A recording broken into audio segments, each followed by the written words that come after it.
Hoje a gente vai explorar uma força poderosa e muitas vezes subestimada no mundo dos investimentos.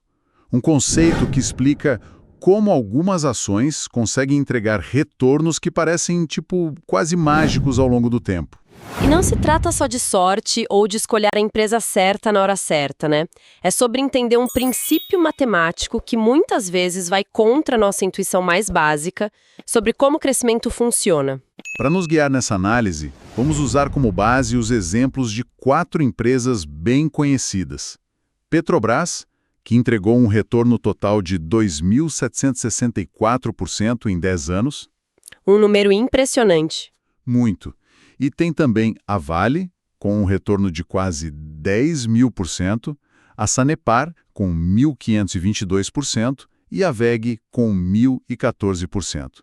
O nosso objetivo aqui é desvendar o que se chama de não linearidade e entender por que a decisão de vender uma ação vencedora cedo demais pode ser um dos maiores erros de um investidor. Exatamente. É um fenômeno onde pequenas variações no preço de uma ação, especialmente em estágios mais avançados, podem gerar um impacto desproporcionalmente grande no retorno total. É um daqueles casos em que 1 mais 1 não é igual a 2, mas talvez a 3, 4 ou até mais. Vamos ver como isso se desenrola na prática. Ótimo. Para começar, vamos pegar um exemplo bem simples para a matemática por trás disso ficar clara. Imagina que uma ação foi comprada lá atrás por R$ 4,00. Com o tempo, o mercado reconhece o valor da empresa e o preço sobe para R$ 9,00. O retorno aqui é de 125%. É uma conta direta, um ótimo resultado. Sim, até aí a lógica é bem linear, né? O preço mais do que dobrou, o retorno é um pouco maior que 100%. Bem intuitivo. Exato. Mas é aqui que a nossa intuição começa a pregar peças. A ação sobe mais um pouco, de 9 para R$ 10,00. É um aumento de só R$ 1,00 ou uns 11% sobre o preço de R$ 9,00. A minha intuição diria que o retorno total de 125% aumentaria um pouquinho, talvez para 135%. Algo nessa linha.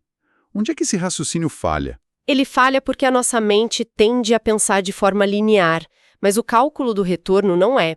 O ponto fundamental é que a base de cálculo do retorno total continua sendo o preço original de R$ 4,00. Ah, claro. Então, quando o preço vai de 9 para R$ 10,00, aquele R$ 1,00 de ganho representa 25% do custo inicial. Por isso, o retorno total salta de 125% para 150%. Um aumento de 11% no preço gerou um acréscimo de 25 pontos percentuais no retorno. Isso é a não linearidade em ação. Entendi. Então, cada real de valorização, não importa de qual patamar de preço, tem sempre o mesmo impacto em pontos percentuais sobre o retorno total.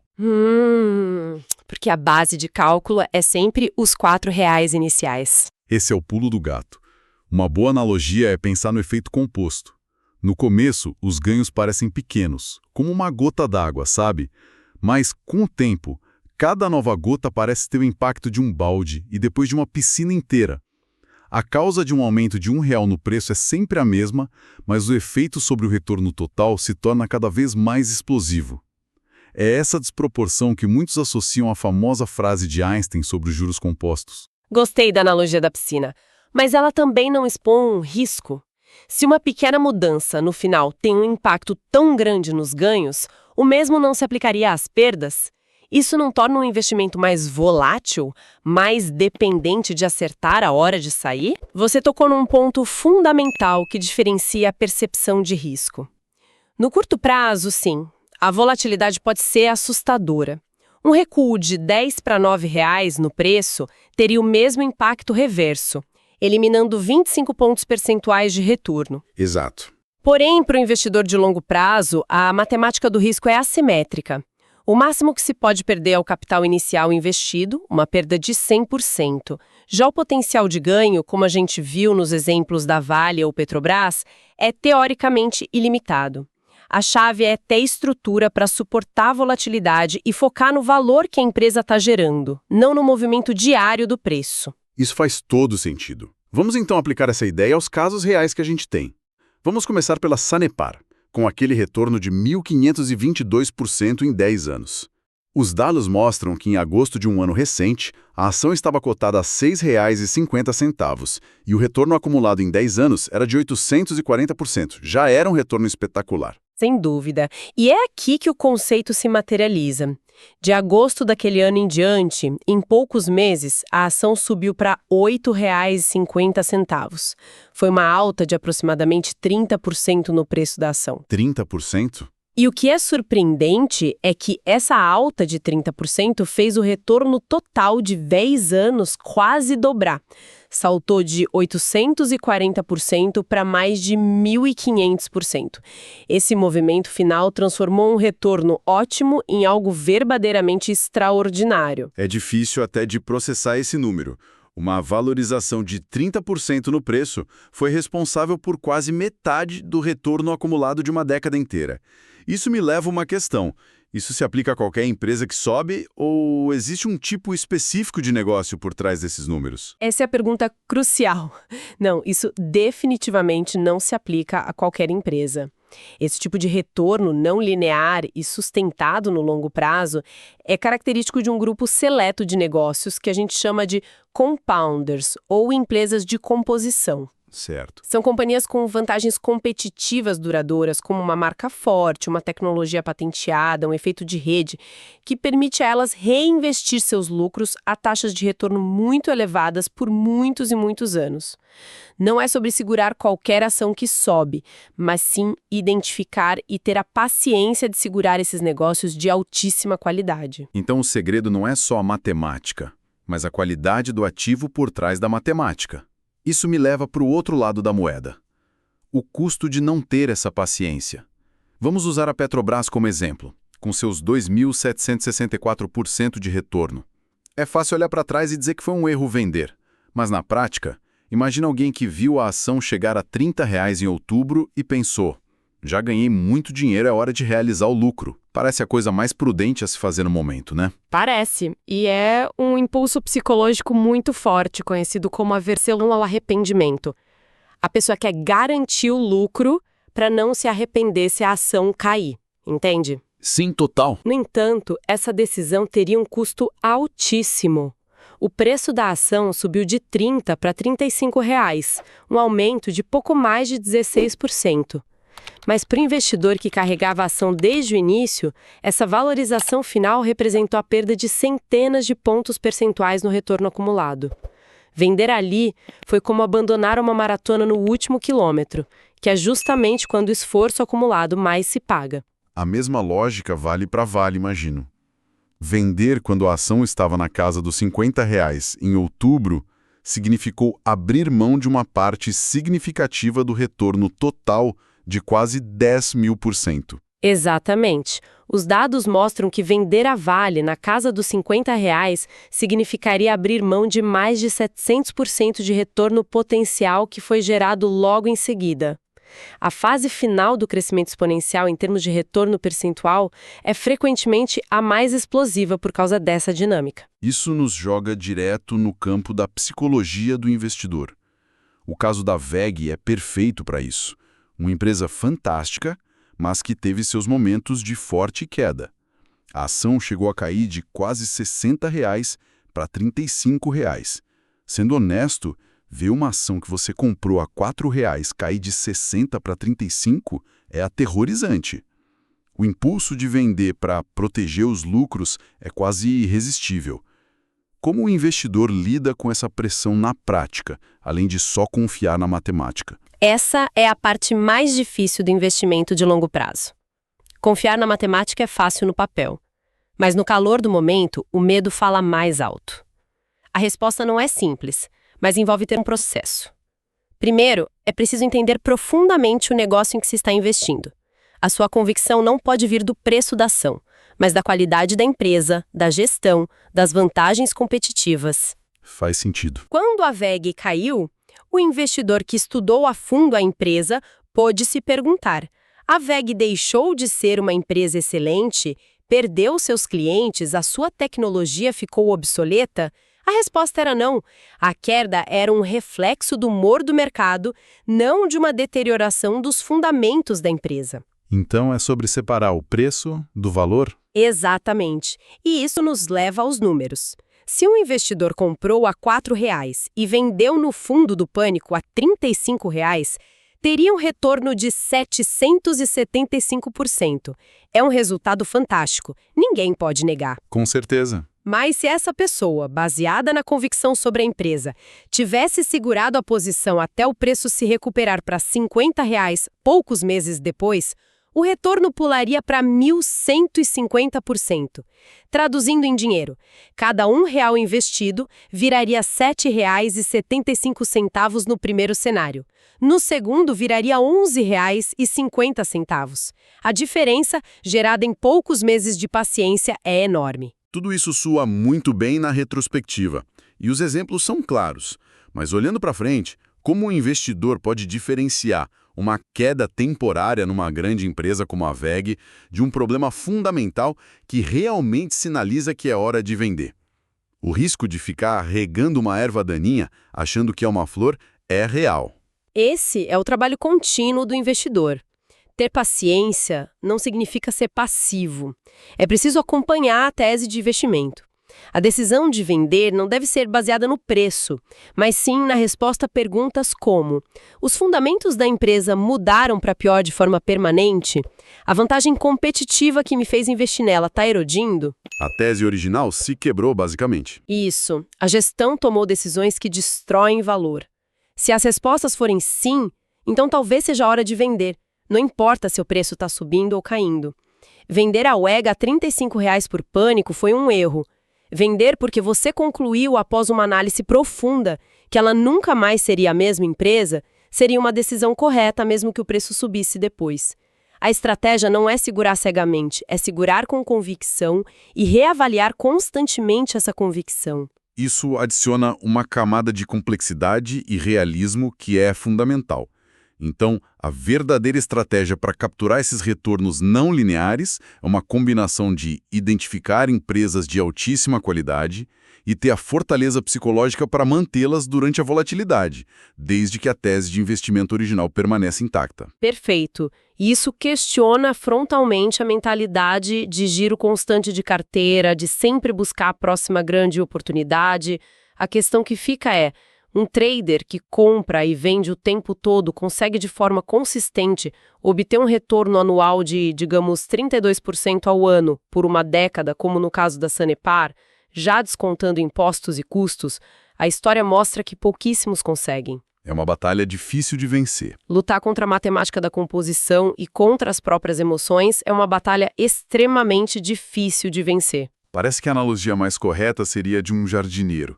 O trabalho não é só encontrar as sementes certas, mas também ter a disciplina de não arrancar as flores mais bonitas do jardim a cada estação só para ter o prazer de colhê-las, e sim continuar regando para que se tornem árvores. É uma ótima analogia.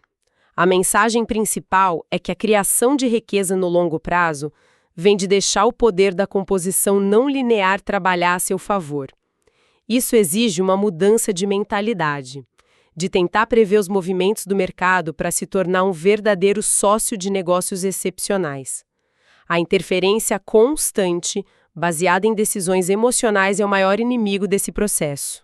Então, para a gente amarrar tudo, a grande lição de hoje parece ser que a relação entre o movimento do preço e o retorno total não é nada intuitiva. Ganhos que ocorrem mais tarde, mesmo que percentualmente pequenos em relação ao preço atual, podem ter um impacto gigantesco no resultado final por conta do baixo preço de compra inicial. Essa é a ideia central. O retorno é sempre calculado sobre o capital inicial, e é isso que cria esse efeito explosivo ao longo do tempo. Trata-se de dar espaço para que as empresas vencedoras continuem a crescer, sem interromper esse processo por medo ou por ansiedade de realizar um lucro que, em retrospecto, pode se mostrar apenas uma fração do potencial total. Isso nos deixa com uma reflexão final. A gente falou muito sobre o poder da composição nos ganhos.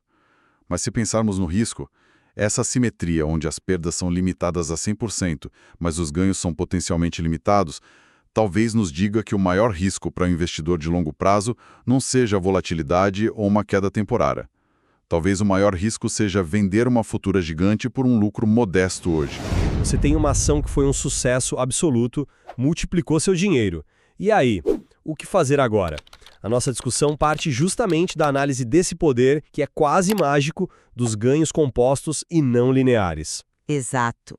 A questão específica que a gente vai debater é: qual é a estratégia mais inteligente? É mais prudente, sei lá, manter essa ação vencedora para sempre na carteira, para tentar capturar o potencial máximo dela?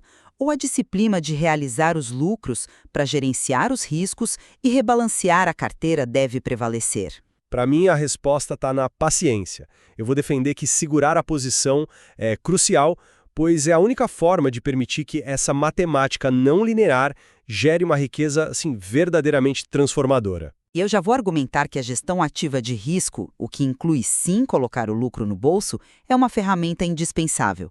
É sobre proteger o que você já conquistou e, claro, otimizar a carteira. Vamos lá. Meu ponto de vista é que vender uma empresa vencedora cedo demais é talvez um dos maiores erros que o investidor pode cometer. O poder dos retornos não lineares significa que os maiores ganhos eles ocorrem nos estágios mais avançados.